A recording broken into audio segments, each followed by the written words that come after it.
All four members of Coldplay are our guests on the World Cafe today. Now, if you've been on a media diet of late, you may not know that they recently released their fourth album, Viva La Vida or Death and All His Friends, produced by Brian Eno, among others. Bursting on the music scene originally in 2000 with Parachutes and the huge hit Yellow, the band has met increasingly with mixed reviews, centering on their seeming middle-of-the-road ambitions. Their last album, X and Y, was the subject of a particularly scathing review by John Pareles in the New York Times, in which he called them the most insufferable band of the decade and said, "The lyrics can make me wish I didn't understand English." To start our conversation, I reminded Chris Martin that we discussed that review when we talked in 2005 upon the release of X and Y. Chris, with X and Y, I had a chance to chat with you in pretty much one of these same kind of situations. And it was interesting because it was a few days after the Times review, the Pareles review. And I was really impressed that you let me see that you were actually affected by that. But then you went out and played to 20,000 adoring fans, and that's got to make a difference. But it not really. But carry on. I am curious though. X and Y certainly sold well, and things went very well with that album. But when you look at it now, honestly, you got to say that this is a better album. Yes. And I was wondering, was that a kick in the pants? What made you guys go out and build work harder? Yeah. Well, that's a great question. I think the realization that size doesn't necessarily always equal quality. So we sort of changed emphasis from trying to get bigger to just trying to get a bit better. And of course, when you get very scathing remarks from people, you can take them two ways. You can either sort of crawl into a hole, or you can crawl into a hole and then work out how you're going to come out a bit stronger. So that's what we try and do, And we're very fortunate because we have a lot of people who are happy to be scathing. So we've always got some friendly criticism. And was Brian Eno seen as a kind of something to challenge you in that way? Because he obviously he wasn't the only person you worked with, but no, we worked with Brian Eno and Marcus Dravs and also a guy called Rick Simpson. So they those three really steered it. We were really just trying to do everything differently, and not fall into the same kind of tools that we'd used before. And so we were trying to explore new territories from pulling different influences from different areas, and just so we weren't ever repeating ourselves. So I think that was really the main focus. I read some comment that he, Chris, he thought in songwriting sometimes you fell into the same traps. Well, yeah, I mean, to put it nicely, that's what he said, yeah. He came in and said, basically, you need to improve a lot, and your songs aren't very good, and they all start the same way. But I think you have some talent, fellas, and I'm going to try and bring it out of you. And to be fair to him, the general consensus is that he did. I know. I heard Eno brought up the idea of prog rock, and it's interesting that two of the most interesting albums out there today, yours and the Death Cab for Cutie album, both admit to having this kind of prog rock. Some of the ideas from prog rock making their way in there, and I was curious how you obviously that was the with the new wave and punk, that was the music that everybody was reacting against. Was that music you reacted against? I think no. I think the term prog is quite a strange one. It's quite nebulous, and it's a little, what is it? No one really. I think when you think about it, you just imagine people in costumes and Spinal Tap, right? Yeah, is Spinal Tap prog? Oh no, I would say that. Well, they had wanderings into prog with the Stonehenge thing. I think that's right. But it's a little more kind of just rock. But I think you just have this image of kind of weird people, and there's no music, there's no tunes. And I think Brian often said that he felt the prog rock thing was stifled by the fact that there weren't enough good songs. The concepts behind them were interesting, and the musicianship was fantastic, but there was no real song behind it. So yeah, we found that if we had the basis of a good song, then we would try and do things in a slightly different way. and that's what Brian helped us to achieve. Well, one of the things you did was a number of things, combining two songs or combining more than one melodic idea in a song. That happens over and over on this album, which almost to the point of being annoying. I don't think so, but anyway, did he encourage you to do that? Sometimes it's really surprising the things you put together. Well, some of that came from us actually, because everybody's been saying, nobody likes albums anymore, and people only want to listen to something for 15 seconds. So we thought, well, why don't we make an album full of 15-second melodies? And it's also a value for money thing. When you go on iTunes and your album has been split up into 10 songs and they're all 99 cents, we thought, well, why don't we sometimes put 2 songs on for the price of one, just like they do in Walmart or Quickie Mart. Is Quickie Mart a real place? No, I think so. Sure. But you know what I mean? Should be, but yeah, no. It should be, but yeah. it isn't.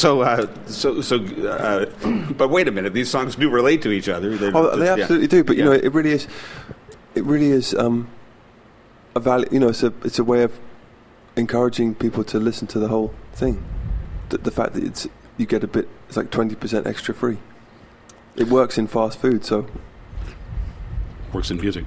Are there things that you're doing live that you discovered that are working really well that would surprise you? Well, we've got a song called Lost, which is it's translated really well. Sometimes you never really know quite what's going to work. You can do as many production rehearsals as you like, and you think, oh, this is working great, and it's not until you have an actual audience who react to things in different ways that you realise, something that sounds good in your head and sounds good in rehearsals, suddenly when it's kind of met with total deaf ears by people in the audience, you think, oh, hang on, that's not working well. So it takes a while to hit your stride, really. You have to, at least kind of 4 or 5 shows it normally takes to get it really working well. It's fun. It's a catch-22 though, because when we were in rehearsal, we just don't try as hard because there's nobody there. Right. So we don't really know what's going to work until we've been booed off stage. Well, something along those lines is your audience has really become so vast. I know when I started doing radio, they always said, envision who you're talking to, who your listener is, and do you do that? I mean, obviously live you get to see who's there, but when you were recording, did you have anybody in mind? Yes, we always have I don't know what we call him, but we have this imaginary 16-year-old really schoolboy on a bus. That's who I always think about. That's not a joke either. Yeah, I think about me at 16. At 16, yeah. On a bus. So because we there's so much noise around anything that we do or don't do. It seems that way anyway. There's lots of opinion always being thrown around. So we try and think past that to just someone who might want to listen to it in traffic or on the way to school. Seems to have worked. I love to talk about graphics on the radio. It's a big winner. And the cover of Viva la Vida is kind of this French Revolution thing, but the title is from an interesting still life from Frida Kahlo, and I know the Viva la Vida the title comes from that. Did you ever try to get that painting as a cover? Was that ever considered? No. It's we were not going for a fruit-based album, and it's very much a fruit-based painting. But there are other paintings of hers that are incredibly powerful and kind of show the it's incredible. Show the kind of dichotomy of the two titles of the album. Yeah, in a way.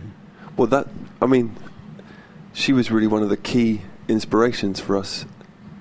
Obviously, what she went through, I don't know if people know, but she had a bus accident on a bus when she was young, and it left her in severe pain for the rest of her life. But she also embraced life like nobody else, and love and sex and painting and colour and travel and all these wonderful things. Communism as well, of course, but we'll keep that quiet. But so when we were in Mexico, we went to a museum which used to be her house, and we were all struck by just what a strong life she lived and what a strong character she had, and it seemed very inspirational. I hear Jerusalem bells are ringing,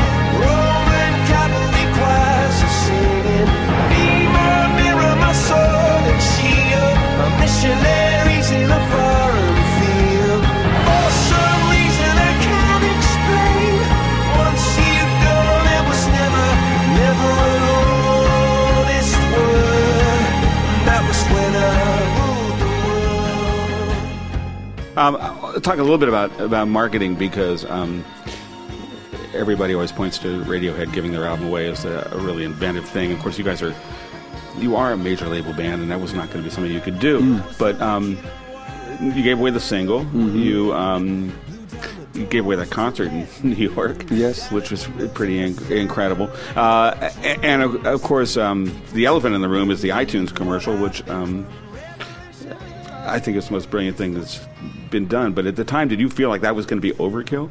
Did you have any thoughts about that? That's a very interesting question. Well, we were quite unsure about whether we should be doing that sort of thing or not. Partly because we didn't know, we couldn't decide whether it was some sort of endorsement or not. But we decided that in the end it wasn't, because that's basically where people buy records, these days, and the kind of the old model of selling and marketing records is not really existing anymore. So I think we were all really just really pleased at the way it looked, first and foremost, and it was directed really well by Mark Romanek, and I think we were all really pleasantly surprised. We were very split camp on that for about 2 weeks, and those of us who were on the wrong side of the split then had to eat our proverbial hats. me being... You thought it was just too much? Well, I thought it was a big mistake until I realised that our whole thing of not doing commercials was just not endorsing something that we don't agree with. So when someone said, but you're just advertising music, then I thought, oh, right, okay, you're right. And then we did it, and we really enjoyed doing it, and it gives me cold sweats to think about not having done it now, Well, first number one song, Yes. And really it just elevated a great song into everybody's consciousness, and I don't know how you do that otherwise nowadays. Well, unless you're, T-Pain. Yeah. Who is brilliant, but it's hard for bands particularly. That's because bands are less marketable, because there's four generally pasty, middle-aged men. It's not the same. The four pasty middle-aged men are Coldplay, and we're talking with them today. And once again, I wish this were visual so they could see what a statement that is. I wanted to play Yes from the album, because I love this string arrangements. Who ends up doing the string arrangements? I know you play keyboards. I don't know if you did. We do them. We tend to whistle them to someone who actually knows what they're doing, and the guy that we work with at the moment is this very eccentric, lovely Italian man called Davide Rossi, who is so beyond capable of playing the simple things that we give him that it's almost embarrassing, but he does them with great verve. And all the strings on the record are by one person. He can play Beethoven's Ninth Symphony on his own, with all the parts. We'll have to have him on. You should have him. He's much more talented than us. So entertaining as that well. was the big thing that we learned on this record, was that if you can get better musicians in the studio and still put the name Coldplay on it, it's a wonderful trick. Well, this is Yes, with one of the very lovely string arrangements from this album.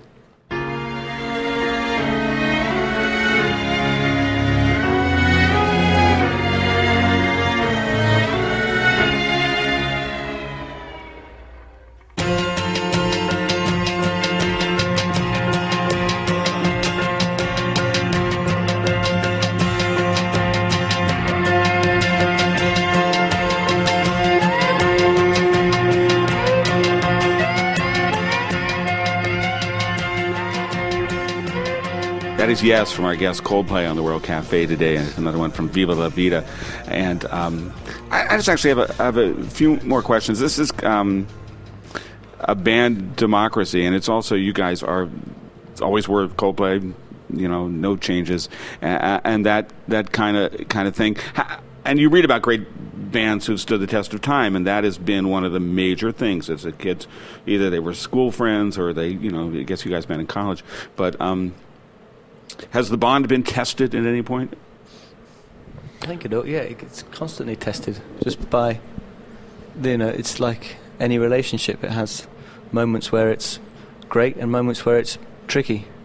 and often, but I think that the lucky thing is that we all have shared experience. We all have, we can all relate to each other in a way that other people couldn't. And we formed our band around friendship and being at college, university together. And I think it is always tested, but it sounds a little cheesy, but it always kind of serves to make the relationship a lot stronger. Every time we come through a period where things aren't so rosy, we end up being much closer and to a point now where we know each other better and we're getting along better than we ever have. Do musical things become an impasse, or are there usually other issues? Things that it is often musical, but it's never. We don't get furious with each other about music specifically. It's just become, because we were very passionate about it. Like, I remember having. I'm going to have to disagree with you there, Will. Well, I think we always know that we're striving towards the same thing. And I guess talking about the democracy and four members of the band, you guys wanted to be. I mean, initially I was going to talk to Chris, but then you guys wanted to be here together. Is that Chris because you're sick of doing interviews, or you guys are sick of Chris doing interviews? I would say it's 6 of one and 6 of the other. I'm sure there must be a better phrase for that. Chris, are you sometimes envious of everybody else's ability to walk out of here and not have people traipse after them? I'll take it, man. The pros severely outweigh the cons. And that's. I have confidence in my life because I'm in the band. Everything in my life comes from being in this band, and so everybody's role is so crucial that I just accept that mine is being the front man and taking some extra stuff because of personal life and things. But ultimately, I'm very secure in my place in the band, so I never want to switch with anybody. Well, congratulations on Viva La Vida. Just thanks. Really, really great album. And thanks a lot for talking with us. Thank you so much for having us. Coldplay, our guests, and we'll be back in a moment here on the World Cafe.